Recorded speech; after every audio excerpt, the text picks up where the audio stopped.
परमेश्वर का हम धन्यवाद करते हैं सभी मसीह भाई बहनों को। जय मसीह की। मेरे प्यारों, आइए प्रभु का वचन सुने और अपने जीवन में जो भी दुख परेशानियां हैं प्रभु के हाथ में सौंप दे। क्या जाने प्रभु की दया हो और आप वचन सुनते सुनते भले चंगे हो जाए। तो जो लोग नए कृपया इस चैनल को सब्सक्राइब कर दिए। तो मेरे प्यारों, मैं आज का वचन लाया हूँ आपके लिए, आप उससे सुने, क्योंकि आप यीशु मसीह की भक्ति करते हैं। तो हो सकता है कहीं ना कहीं आपसे भूल हो रही हो, तो आप भक्ति करने में ठोकर खा रहे हो, परेशानियां आ रही हो, तो आप सोचते हैं कि यीशु मसीह में हम आए हैं फिर भी क्यों मेरे जीवन में ऐसी समस्याएं है। तो आपके लिए यह प्रभु का वचन है, उसे सुने और अपने आप को सुधार करें और प्रभु का आशीष आपको मिलेगा। हालेलुया। तो मैं वचन को पढ़ता हूं, उसे आप ध्यान से सुने। यहाँ पर व्यवस्था विवरण अध्याय 4 वचन 23, इसलिए अपने विषय में तुम सावधान रहो। प्रभु बता रहे हैं कि तुम अपने विषय में सावधान रहो। दूसरे के विषय में नहीं बोला गया है, अपने विषय में सावधान रहो, क्योंकि मनुष्य हमेशा अपने मन में विचार करता रहता है। अपने विचारों में बहुत से ऐसी बातें जो नहीं करनी चाहिए, वो बातें आपके विचारों में चलती रहती है। कुछ देखने से, कुछ सुनने से, कि आप देखते क्या हो और सुनते क्या हो और करते क्या हो। तो प्रभु उसमें कह रहे हैं कि सावधान रहो। क्या कर रहे हो? सावधान रहो, चौकस रहो। प्रभु इन सब बातों का इस्तेमाल करते हैं, शब्दों का, कि इन सब बातों में तुम्हारी भक्ति बिगड़ न जाए, इसलिए तुम सावधान रहो। क्या सोचते हो, क्या करते हो? हालेलुया। तो अपने आप को भक्ति कर रहे हो मसीह यीशु का, तो इसमें आपको क्या करना है? सावधान रहना है। इसमें अपने विचारों में, क्योंकि आपका विचार ही आपको वह दशा तक पहुंचा सकता है। यदि गलत विचार कर रहे हो मन में, तो वही विचार एक दिन पाप को जन्म दिवा देगा। लिखा है कि जो व्यक्ति मन में क्या करता है, पहले पालता है, पालते पालते वह गर्भवती होती है, गर्भवती होकर पाप को जन्म दे देती है। तो हमें पहले मन से ही सुधार करना है। इसलिए प्रभु कह रहे हैं कि सावधान रहो। क्या विचार करते हो? तो उस विचार में हमें सावधान रहना है। और सुने, कहीं ऐसा न हो कि तुम उस वाचा को भूलकर जो तुम्हारे परमेश्वर यहोवा ने से तुमने बांधी है। हालेलुया। यहाँ पर लिखा है कि प्रभु बता रहे हैं कि सावधान रहना। फिर बोल रहे हैं कि जो वाचा, जो प्रभु से वाचा बांधे हो, उन वाचा में आप ध्यान करो। कहीं आप भूल तो नहीं कर रहे हो?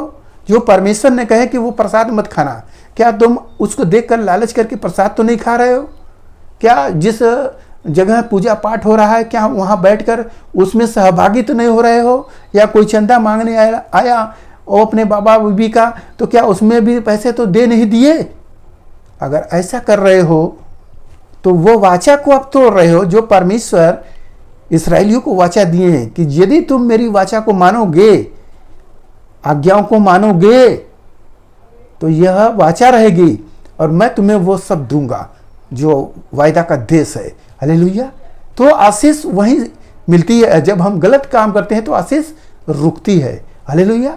और रुक जाती है तो ये ना समझे कि रुकी रहेगी, उसके बाद आपको दंड भी मिलेगा अगर मन नहीं फिराए तो इसलिए प्रभु कह रहे हैं कहीं ऐसा ना हो कि वाचा को आप भूल जाए। हालेलुया। और किसी और वस्तु की मूर्ति खोदकर बनाओ। प्रभु बताएं कि किसी वस्तु की, जो मिट्टी का, लकड़ी का, सोने चांदी का होता है ना, गले में पहन ले, हाथ में बांध ले या घर में खोदवा ले, ऐसा भी काम मत करना। क्यों?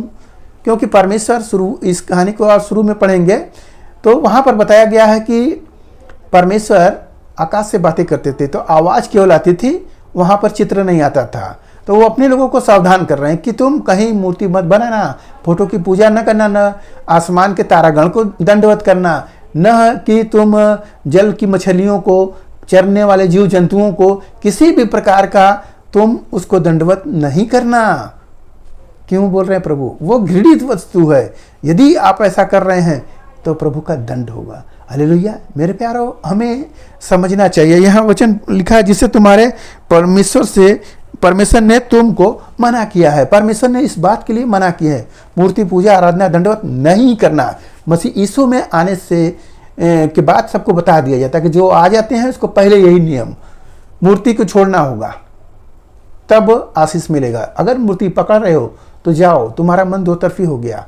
इसलिए हर एक विश्वासी यह जान ले आज के इस वचन से कि हमें एक परमेश्वर है, हमारा सब पूरा काम करता है। यदि आपको कहीं बिच्छू मारा तो चले गए झरवाने, सांप काटा तो झरवाने, ऐसा काम करेंगे तो आप अपना मृत्यु देख लेंगे। इसलिए इस काम को न करें, डॉक्टर के पास जरूर जाए, भूत झाड़ फूक वाले के पास कदापि न जाए। यहाँ तक कि हाथ में चेचक होता है तो लोग जाकर माई वाला पूजा करवाते हैं, तमाम करते हैं। आप लोग नहीं करिएगा, आपका परमेश्वर सब काम करता है, पूरा काम पूरा करता है, कोई छूटेगा नहीं। चाहे शैतान पकड़ा हुआ तो भी, बीमारी आएगी तो भी, सब में प्रभु सफल करेगा आपको। हालेलुया। केवल आपको प्रार्थना करना है और भी ज़्यादा करना है। डॉक्टर को ले जाओ, दिखाओ, डॉक्टर इंजेक्शन देगा, सुई देगा, सही हो गया। इस ढकोसले में अंधकार की चीज़ों को अगर पूज रहे हो तो परमेश्वर जिसको मना किए हैं वही काम करोगे तो परमेश्वर का दंड भारी होगा। हालेलुया। तो यीशु मसीह का जब आप भक्ति कर रहे हो तो खराई से करो, जैसे वचन में बोला जा रहा है उसके अनुसार करो। हालेलुया। तो मेरे प्यारो, आज के इस वचन से आपको पता हो गया कि हम भक्ति करें तो प्रभु के वचन के अनुसार करें, मिलावट न करें। यदि मिलावट कर रहे हो तो मिलावट वाला दूध आप पीते हो, कैसा लगता है? बल नहीं आता है। तो यहाँ बल नहीं बल्कि आपको दंड मिल जाएगा। इसलिए मिलावट ना करें, खराई के साथ चले प्रभु के। हालेलुया। तो आज के इस वचन से आपको जो कुछ मिला उस पर ध्यान करें, प्रभु आपको आशीष देंगे। आइए आपके लिए हम प्रार्थना करें। मानो परमेश्वर माँ का धन्यवाद करते हैं इस मिश्रा आज के दिन प्रभु जो ये वचन मिला, जितने सुने प्रभु उन्हें आशीष मिले, उनके घर परिवार में सुख शांति बनी रहे, सभी लोग भले चंगे रहे। धन्यवाद करते प्रार्थना यीशु मसीह के नाम में, आमीन।